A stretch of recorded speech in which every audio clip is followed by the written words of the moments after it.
आज हम बहुत ही टेस्टी और हेल्दी आम और काले चने का अचार बनाएंगे। तो इस अचार को बनाने के लिए हमने किन किन मसालों का इस्तेमाल करना है और इस अचार को किस तरीके से बनाकर तैयार करना है, तो आज की हमारी वीडियो इसी के बारे में होने वाली है। वीडियो को एंड तक पूरा ज़रूर देखें। नमस्कार दोस्तों, मैं वंदना, मेरे चैनल पर आप सबका स्वागत है।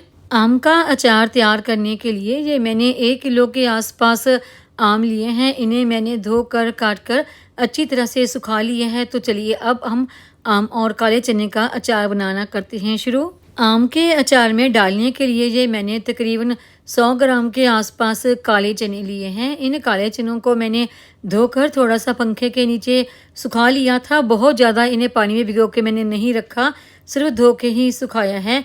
तो ये जो मैंने आम लिए हैं ना, देखिए ये आम जैसे हम आम की गुठली निकालते हैं, तो गुठली निकालने के और सुखाने के बाद ये आम 1 किलो हैं। यानी कि जब मैंने इन आम को लिया था, कटवाया था, तब ये 1 किलो से ज़्यादा थे। क्योंकि आमों की जब गुठली निकल जाती है, थोड़ा सा हम इन्हें सुखा लेते हैं, तो थोड़ा सा उसका वेट आमों का कम हो जाता है। अचार डालने के लिए देखिए ये मैंने डिब्बा लिया है। इसे मैंने अच्छी तरह से गर्म पानी से धो के सुखा लिया है। जो भी डब्बा वगैरह आप ले रहे हैं अचार डालने के लिए, उसमें मॉइस्चर बिल्कुल भी नहीं होना चाहिए। मॉइस्चर होगा तो हमारा अचार ख़राब भी हो सकता है। तो अभी हम लेंगे अचार में डालने के लिए मसाले। तो सबसे पहले देखिए मैंने ये नमक लिया है। नमक तकरीबन मैंने 200 से 250 ग्राम के आसपास लिया है।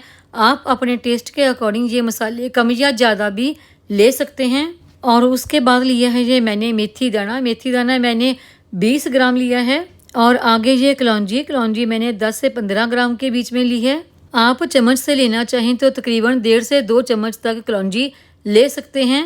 और आगे ये मैंने सौंफ ली है। सौंफ तकरीबन मैंने 40 से 45 ग्राम के आसपास ली है। आगे ली है ये मैंने लाल मिर्च पाउडर। लाल मिर्च पाउडर आप अपने टेस्ट के अकॉर्डिंग कम या ज़्यादा ले सकते हैं। मैंने यहाँ पर लाल मिर्च 1 चम्मच ली है। और आगे ली है मैंने ये हल्दी, और तकरीबन आधा चम्मच के आसपास यहाँ पर मैंने ली है काली मिर्च पाउडर। ये सारे ही मसाले आप अपने टेस्ट के अकॉर्डिंग कम या ज़्यादा भी ले सकते हैं। अभी इन सारे ही मसालों को हम बीच में अच्छी तरह से कर देंगे मिक्स। सारे मसाले मिक्स कर लेने के बाद हमने इसमें मिक्स करना है सरसों का तेल। सरसों का तेल हमने बहुत ज़्यादा नहीं मिक्स करना, थोड़ा सा ही मिक्स करेंगे, बस इतना ही कि ये मसालों को तेल थोड़ा सा अच्छी तरह से लग जाए। और इसके बाद हमने 2 इंग्रेडिएंट इसमें और भी ऐड करनी है। तो एक है देखिए ये सरसों जो मैंने पीस कर रखी हुई है, तो इसके मैं यहाँ पर आधा चम्मच ही इस्तेमाल करूँगी। और आगे है ये काली सरसों जिसे कि राई भी कहा जाता है, इसका भी मैंने यहाँ पर आधा चम्मच ही लिया है। और इन्हें भी अभी हम इस सारे मसाले में अच्छी तरह से मिक्स कर देंगे। आप चाहें तो यहाँ पर इस मसाले में जो हमने आम लिए हैं उन्हें मिक्स अच्छी तरह से कर सकते हैं, ताकि आमों के ऊपर मसाला अच्छी तरह से लग जाए। लेकिन मैं आमों के ऊपर ये मसाला अच्छी तरह से लगाऊंगी नहीं, बल्कि मैं इसे अलग तरह से बनाऊंगी। तो देखिए सबसे पहले ना मैं इस मसाले को सबसे नीचे डब्बे के एक लेयर इस मसाले की बिछा देंगे। देखिए इस तरह से मैंने मसाले की एक लेयर पूरे डिब्बे के नीचे बिछा दी है। और इसके बाद हम इसमें डालेंगे आम। डिब्बे को मैंने हिला के पूरा मसाला देखिए नीचे फैला दिया है।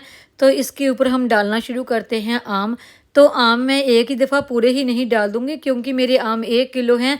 तो सबसे पहले मैं आधे ही आम डालूँगी और इन आमों के ऊपर हम फिर से मसाला डालेंगे। हम मसाला हमने इतना डालना है कि ऊपर के ये जो आम है ना वो कवर हो जाए, यानी कि सब आमों को मसाला थोड़ा थोड़ा सा लग जाए। डब्बे को हम थोड़ा सा हिलाते जाएंगे ताकि मसाला अच्छी तरह से लग जाए। और फिर से हम इसी तरह से आम डाल देंगे और उन आमों के ऊपर फिर से मसाला डाल देंगे। इसी तरह से जितने भी हमारे आम बचे हुए हैं सारे आम डालकर हमने इसी तरह से मसाला ऊपर तक डाल देना है। मसाला डाल लेने के बाद अभी देखिए हमारे पास बचे हुए हैं ये काले चने।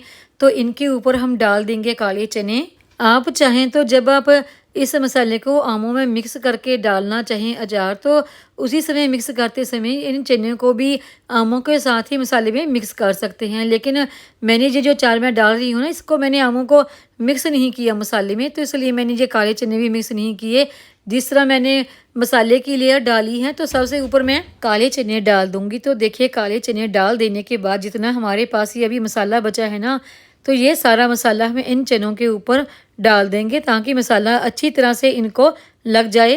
जब ये मसाला आप ऊपर डाल देते हैं और फिर अचार को अच्छी तरह से हिलाते हैं तो पूरा ही मसाला आमों को और इन चनों को लग जाता है। ये अचार का मसाला डाल लेने के बाद आप इन आमों को अच्छी तरह से हिला लें ताकि सब मिक्स हो जाए अच्छी तरह से। और फिर इस डब्बे के ऊपर आप कोई भी कॉटन का जालीदार कपड़ा बांध कर ना इसके मुंह के ऊपर, तो इस अचार को 5 से 6 दिन के लिए धूप में रखें।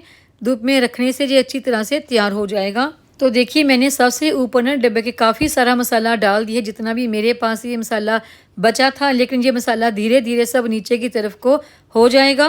मसाला डालने के बाद अभी मैं आपको डिब्बे के बाहर से दिखाती हूँ कि हमारा अचार कैसा लगता है। तो बाहर की तरफ देखिए एक लेयर आपको आमों की फिर मसाले की दिखाई दे रही होगी, और जो चने हमने ऊपर डाले थे ना वो चने की भी बिल्कुल नीचे की तरफ को चले गए हैं।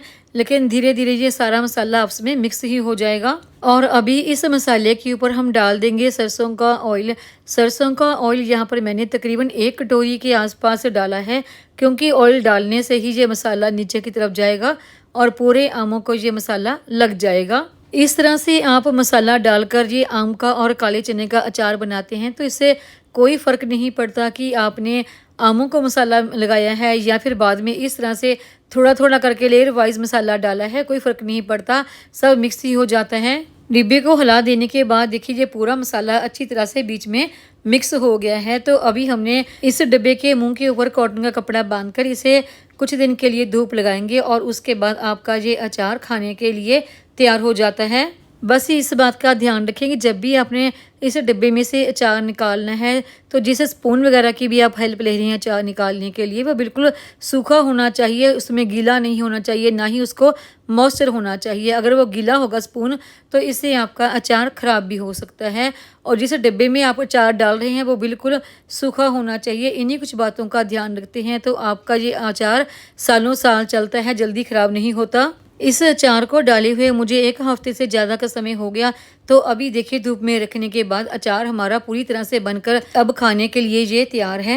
तो उम्मीद है आपको ये आज के आम और काले चने के अचार की हेल्दी सी रेसिपी पसंद आई होगी। रेसिपी पसंद आई हो तो वीडियो को लाइक, सब्सक्राइब, शेयर और कमेंट जरूर करें। बेल आइकन को दबाएं ताकि मेरी आने वाली हर नई वीडियो का नोटिफिकेशन आपको मिलता रहे।